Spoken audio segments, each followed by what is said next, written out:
सतगुरुदेव की जय। बंदी छोड़ कबीर साहिब जी की जय। बंदी छोड़ गरीबदास जी महाराज जी की जय। स्वामी राम देवानंद जी गुरु महाराज जी की जय हो। सर्व संतों की जय, सर्व भक्तों की जय, धर्मी पुरुषों की जय। श्री काशी धाम की जय, श्री सुडानी धाम की जय, श्री क्रोथा धाम की जय, श्री बरवाड़ा धाम की जय। सत साहिब परम पिता परमात्मा कबीर जी की असीम रजा से बच्चों, आपको वो मूल ज्ञान प्राप्त है जो अभी तक छुपा के रखा था। वो खजाना आपको प्राप्त हो गया। अब लूट लो इस लूट को। बचपन से तो भगवान की भक्ति करता था, लेकिन विष्णु का पुष्प जैसे भी सुना ज्ञान किसी ऋषि से, नारद जी ने उसको गर्भ में शिक्षा दे दी थी, जो वो गर्भ में था मां के। उसके आधार से वो विष्णु जी का पुजारी बन गया। और विष्णु का दुश्मन हिरण्यकशिपु, उसका पिता, उसने ब्रह्मा की भक्ति करके शक्ति प्राप्त कर ली, थोड़ी बहुत सिद्धि शादी उस हल्दी की गांठ से पंसारी बन गया कि मैं ही खुदा हूं, सुबह मरूं ना शाम मरूं, आशीर्वाद ले लिया, पशु से मरूं ना पक्षी से मरूं, अमर मान लिया अपने आप को। इस कारण से उसने अपने बेटे से कह दिया कि विष्णु का नाम नहीं लेगा, भगवान की भक्ति नहीं करेगा। अब वो कुछ उसको क्या किया कि एक सांडा और मुर्का नाम के दो भाई थे ब्राह्मण, वो आचार्य थे, गुरु थे, जो उस प्रहलाद को और वहां के अन्य ब्राह्मणों के बच्चों को पढ़ा करते। ये खुद भी ब्राह्मण था, हिरण्यकशिपु। तो प्रहलाद को उनके पास भेजा कि तुम इनको पढ़ाओ और मेरे को भगवान इसके अंदर जचाओ। तो उस समय प्रहलाद कच्चा पक्का सा हो रहा था कि भी हो सकता, ये भी हो सकता। रोज देखो, एक झूठ ने 100 बार सुन ले तो वह सच्ची सी बन जाती है। इसी स्थिति में परमात्मा ने उसको फिर दृढ़ता करना था। वो बिल्ली रो रही थी और कुमारी भी रो रही थी, और प्रहलाद उसी रास्ते से अपने गुरु उस पाठशाला में जा रहा था, सांडा मुर्का वाली पाठशाला में। जब वह माई रो रही थी, बिल्ली का तो उसने नहीं ध्यान दिया क्यों रो रही है। उस कुमारी से पूछा कि माई क्यों रो रही हो आप,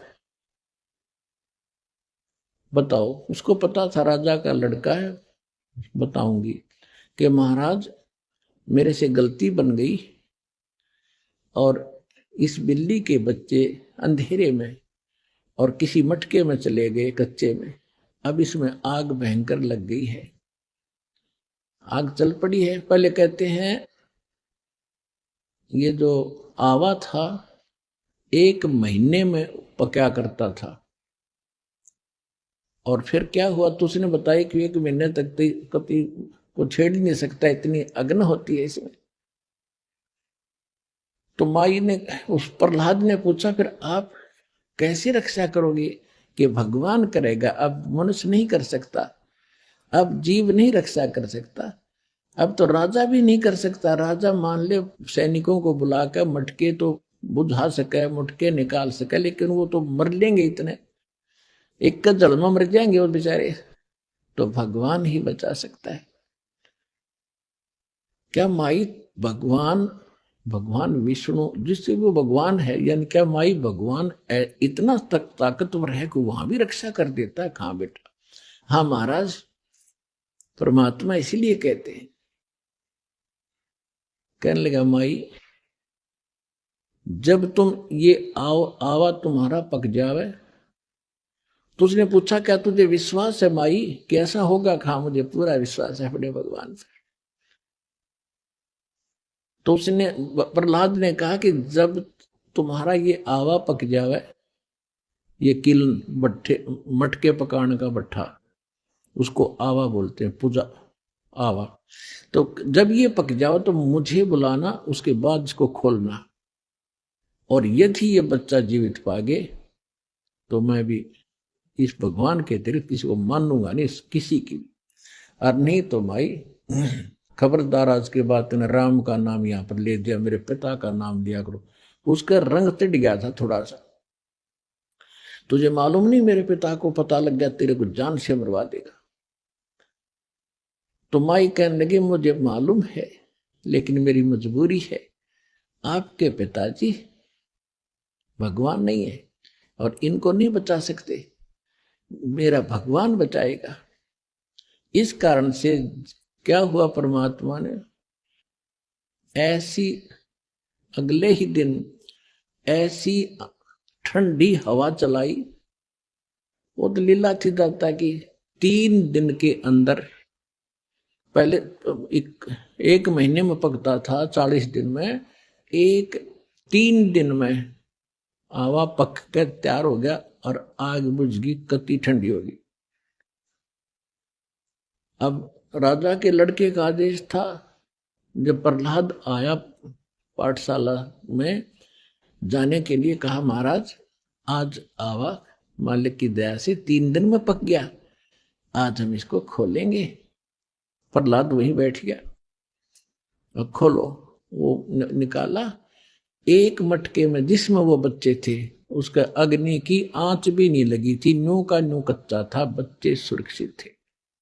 तो उस दिन से प्रहलाद को दृढ़ विश्वास हो गया कि सचमुच भगवान ही कर सकता था, मेरा पिता यहाँ कोई का कोई रोल नहीं था, तो बेशक राजा है और बेशक ये भगवान कहता।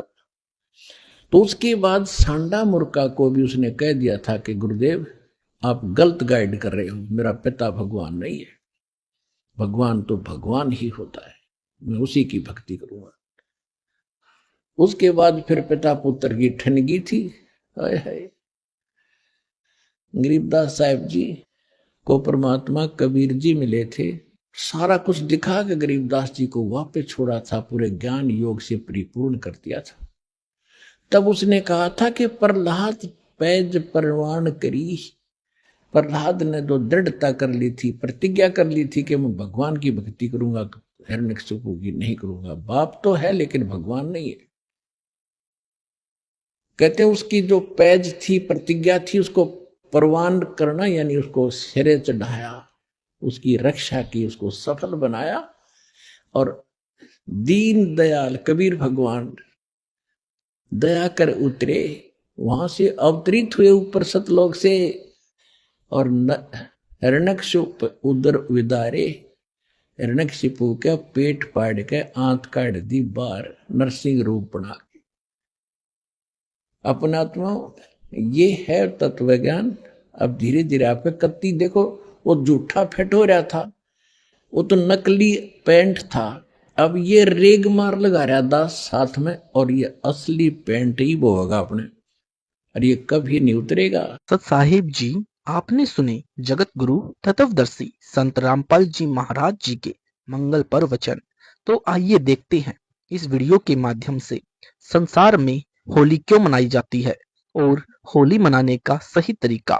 होली वाले दिन लोग क्या करते हैं, यह नकली होली क्यों मनाते हैं, एक दूसरे को गुलाल लगाना, हुल्लड़बाजी करना, सड़कों पर घूमना, ये तो नकली होली खेलने के उदाहरण है, जिसका न तो कोई लाभ है और न ही हमारे सदग्रंथों में नकली होली मनाने की विधि का कहीं वर्णन है। असली होली तो राम नाम की खेलनी होती है, अर्थात परमात्मा के नाम पर हर श्वास में जाप करना। कबीर परमात्मा कहते हैं कि श्वास सु श्वास में नाम जपो, व्यर्था श्वास मत खोए, न जाने इस श्वास का आवन हो कि न होए। उपरोक्त वाणी का अर्थ है कि हमें हर श्वास में परमात्मा का नाम लेना चाहिए, क्योंकि हमें नहीं पता कि अगले ही पल हमारे साथ क्या होना जाना है। विचारणीय बात यह है कि तकरीबन सभी संत तथा उनके शिष्य रंगों से होली मनाते हैं, नाचते गाते हैं, जो शास्त्र विरुद्ध है। जबकि आदरणीय संत गरीबदास जी महाराज अपनी अमृत वाणी में वास्तविक होली की महिमा करते हुए बताते हैं, धरु प्रहलाद जहां खेल ही रंग होरी हो, नारद का उपदेश राम रंग होरी हो, हाथ पिचकारी प्रेम की रंग होरी हो, खेलत है हमेश राम रंग होरी हो। जिस प्रकार देश दुनिया के लोग एक साथ मिलजुल कर रंगों की होली हर्ष और उल्लास के साथ खेलते हैं, ठीक उसी तरह शाश्वत सनातन परम धाम अर्थात सतलोक में हंस आत्माएं राम नाम का रंग चढ़ाकर सदा हमेशा के लिए होली का आनंद उठाते हैं। वर्तमान में केवल संत रामपाल जी महाराज ही एकमात्र सच्चे संत हैं जिन्होंने असली तथा नकली होली के अंतर को प्रमाण सहित बताया है। आप सभी से निवेदन है कि होली की यथार्थता जानने के लिए आप संत रामपाल जी महाराज जी के सत्संग सतलोक इन संत रामपाल जी महाराज जी चैनल पर अवश्य देखें। आइए जानते हैं होली त्योहार का इतिहास। होली त्योहार का इतिहास कई पौराणिक कथाओं से जुड़ा हुआ है। इसमें प्रहलाद, कामदेव और पूतना की कहानियां प्रमुख है। ये सभी कथाएं यही शिक्षा देती हैं कि अंत में अच्छाई की ही जीत होती है। कथाओं में शिक्षा लेने की बजाय उनको लोगों ने धूमधाम से मनाना शुरू कर दिया। ये कहानियां अच्छाई की बुराई पर जीत को दर्शाती है। पर्व की ओट लेकर समाज वास्तविकता को अनदेखा कर रहा है।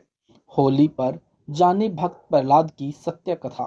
प्रहलाद को अक्षर ज्ञान तथा भक्ति ज्ञान के लिए उनके पिता राजा हिरण्यकशिपु ने शहर से बाहर बनी पाठशाला में भेजा, जहां पर दो उपाध्याय यानी आचार्य, एक सांडा तथा दूसरा मूर्ख पढ़ाया करते थे, धर्म की शिक्षा दिया करते थे।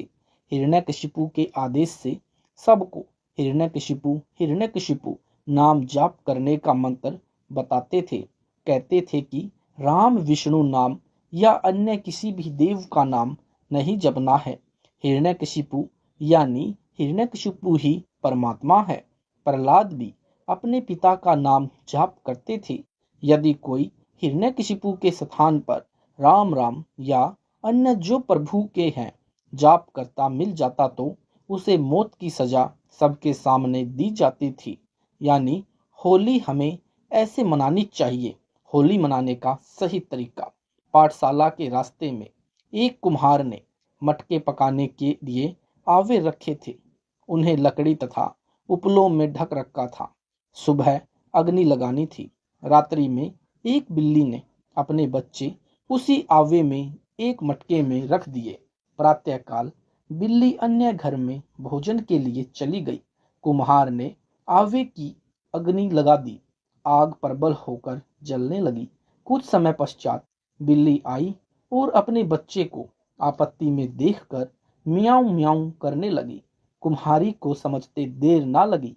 वह भी परमात्मा से अर्ज करने लगी और रोने लगी, हे प्रभु, हे राम, हमारे को महापाप लगेगा। इस बिल्ली के बच्चों की रक्षा करो। बार बार यह कहकर पुकार कर रो रही थी। उस समय भक्त प्रहलाद उसी रास्ते से पाठशाला जा रहा था। कुम्हारी को रोते हुए देखा तो उसके निकट गया। वह, हे राम, हे विष्णु भगवान, हे परमेश्वर, इस बिल्ली के बच्चों को बचाओ, हमारे को पाप लगेगा, कह रही थी। प्रहलाद ने उस माई से कहा कि हे माता, आप राम ना कहो, मेरे पिताजी का नाम लो, नहीं तो आपको मार डालेगा। कुम्हारी ने बताया कि इस आवे में बिल्ली के बच्चे रह गए हैं, हमारे को पता नहीं चला। भगवान से इस बच्चों की रक्षा के लिए प्रार्थना कर रही हूँ। इस भयंकर अग्नि से राजा हिरण्यकशिपु नहीं बचा सकते, परमात्मा ही बचा सकते हैं। प्रहलाद भगत ने कहा, माई, जब आप घड़े निकालें तो मुझे बुलाना। कहते हैं कि 1 महीने में आवे में रखे घड़े पकते थे। उस समय 2.5 दिन में आवा पक गया। परमात्मा ने ऐसी शीतल हवा चलाई कि अग्नि बुझ गई। प्रहलाद भगत को बुलाकर आवे से मटके निकाले गए। जिस घड़े में बिल्ली के बच्चे थे वह घड़ा कच्चा था। बिल्ली के बच्चे सुरक्षित थे, अन्य सब घड़े पके हुए थे।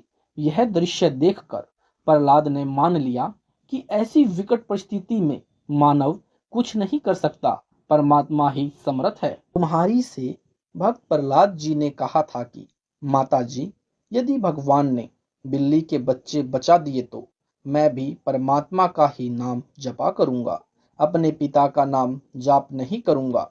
उस दिन के पश्चात भक्त प्रहलाद राम का नाम जाप करने लगा। यह घटना सतयुग की है।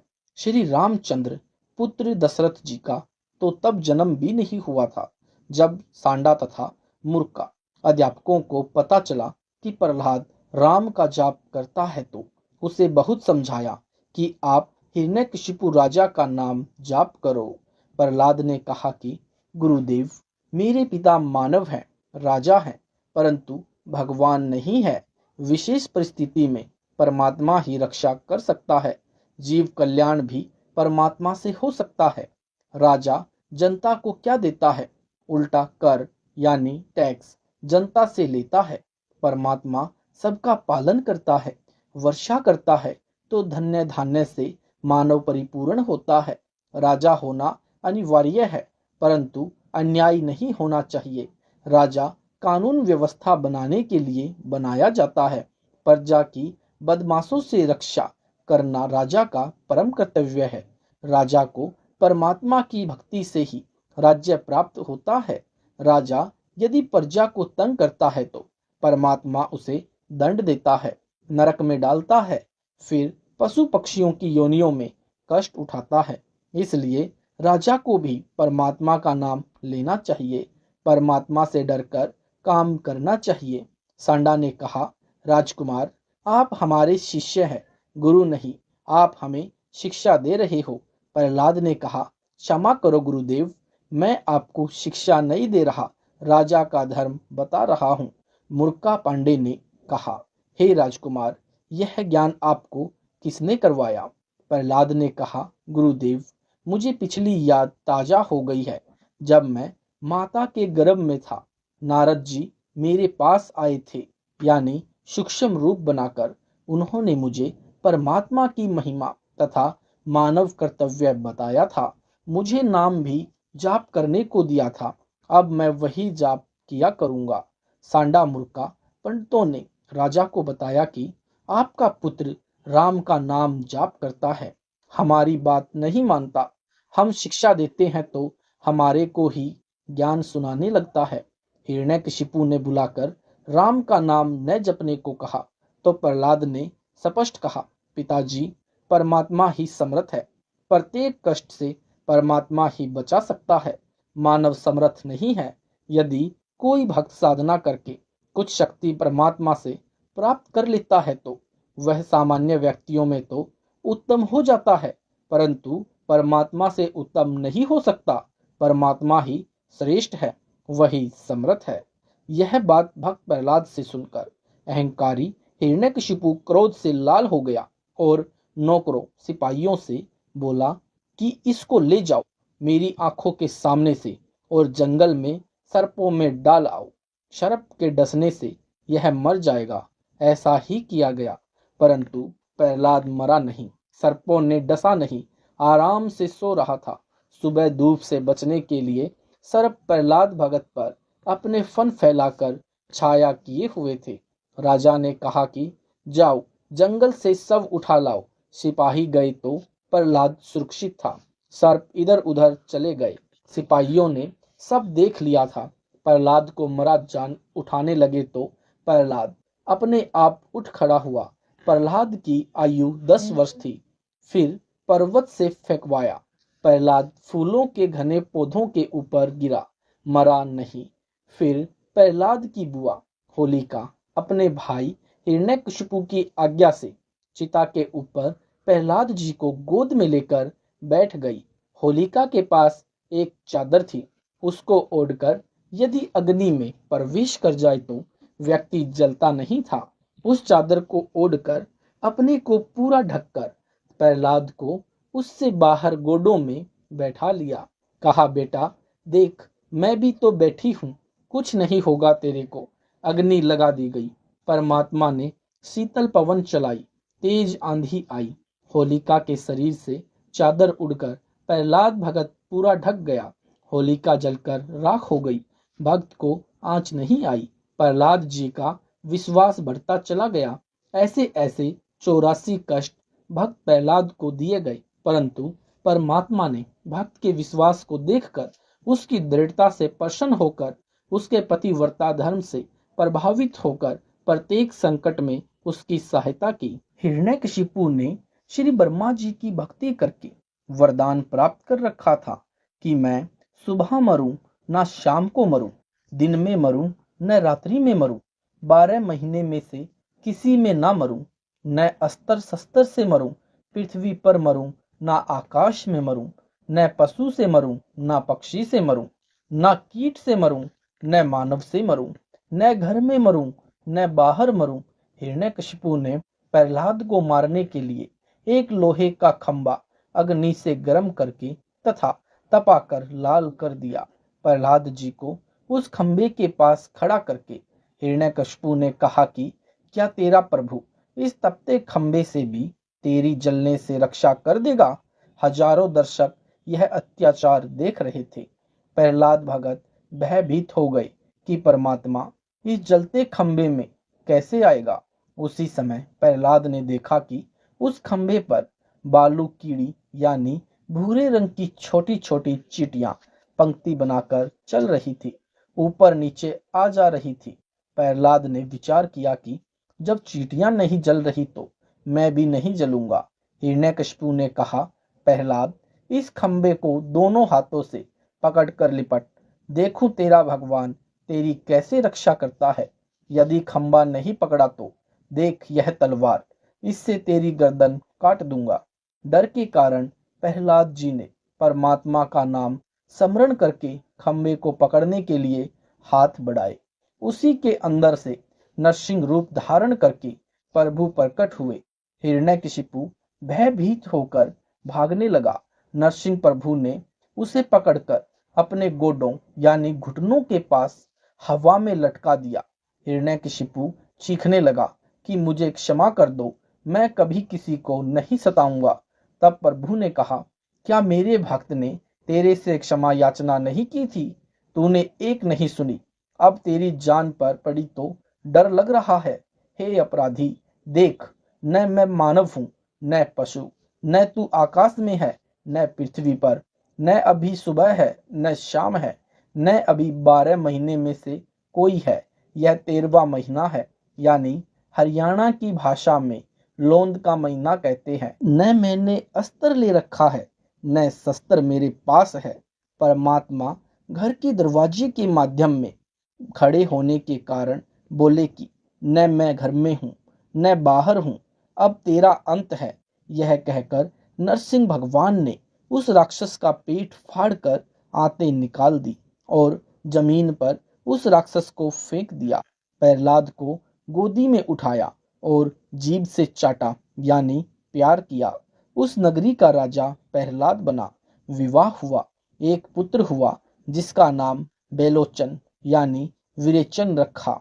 गोरखनाथ, दत्तात्रेय, सुखदेव पीपा, नामदेव, धन्ना भक्त, रैदास यानी रविदास, फरीद, नानक, दादू, हरिदास, गोपीचंद भरतरी, जगन्नाथ यानी जंगरनाथ, चरपटनाथ, अब्राहिम अधम सुल्तान, नारद ऋषि, प्रहलाद भगत, ध्रुव विभीषण, जयदेव, कपिल मुनि, स्वामी रामानंद, श्री कृष्ण, श्री दुर्वासा, शंभु यानी शिव, विष्णु वर्मा आदि सबकी प्रसिद्धि पूर्व जन्म तथा वर्तमान में की गई नाम सुमरण यानी स्मरण की शक्ति से हुई है, अन्यथा ये कहाँ थे यानी इनको कौन जानता था। इसी प्रकार आप भी तन मन धन समर्पित करके गुरु धारण करके आजीवन भक्ति मर्यादा में रहकर करोगे तो आप भी भक्ति शक्ति प्राप्त करके अमर हो जाओगे।